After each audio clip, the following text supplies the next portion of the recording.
సుఖరూపం అంటే సర్వసుఖములు తానే అయినటువంటి వాడు. మీరు డబ్బు, చదువు, కీర్తి ప్రతిష్టలు, అందం, ఇంకోటి ఏదైనా పేరు పెట్టుకోండి. నాకిది సుఖము అనుకుంటే అది పరమేశ్వర స్వరూపము. ఈ సుఖాలన్నీ దేంతో అనుభవిస్తున్నాము? శరీరంతో అనుభవిస్తున్నాం. ఈ శరీరం దేన్ని అధిష్ఠించింది? ప్రాణాన్ని అధిష్ఠించింది. కాబట్టి ఆ ప్రాణస్వరూపం పరమేశ్వరుడు. ఆంతరంగికంగా బాహ్యంలో అన్ని సుఖాల స్వరూపము పరమేశ్వరుడే. సుఖరూపం రూపనాశం, ఆ సుఖాలన్నింటినీ నాశనం చేసి, అంటే శరీరమే లేనటువంటి స్థితిని మనకిచ్చి తనలో లయం చేసుకోగలిగినటువంటి వాడు. సర్వధర్మ ఫలప్రదం, నీవు స్త్రీవా, పురుషుడివా, నపుంసకుడివా, బాలుడివా, యవ్వనంలో ఉన్నావా, వృద్ధుడివా, బ్రహ్మచర్యంలో ఉన్నావా, గృహస్థాశ్రమంలో ఉన్నావా, సన్యాసాశ్రమంలో ఉన్నావా, నువ్వు రాజువా, రెడ్డివా, ఏమీ సంబంధం లేదు పరమేశ్వరుడికి.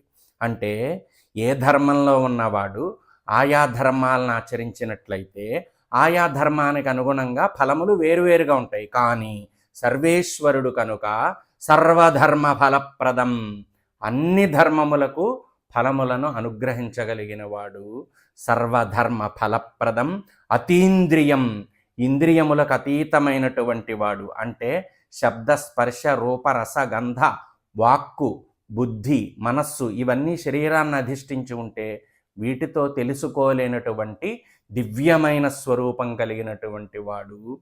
మహామాయం, ఒక గొప్ప మహామాయ చేత ప్రపంచాన్ని మొత్తం కప్పిపెట్టి ఎవ్వరికీ కనపడకుండా తిరిగేటటువంటి స్వరూపము అయినటువంటి పరమేశ్వరుడికి బిల్వదళం సమర్పిస్తున్నాను అని చెప్తున్నారు ఈ శ్లోకంలో.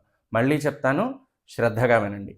సుఖరూపం రూపనాశం సర్వధర్మ ఫలప్రదం అతీంద్రియం మహామాయం ఏకబిల్వం శివార్పణం.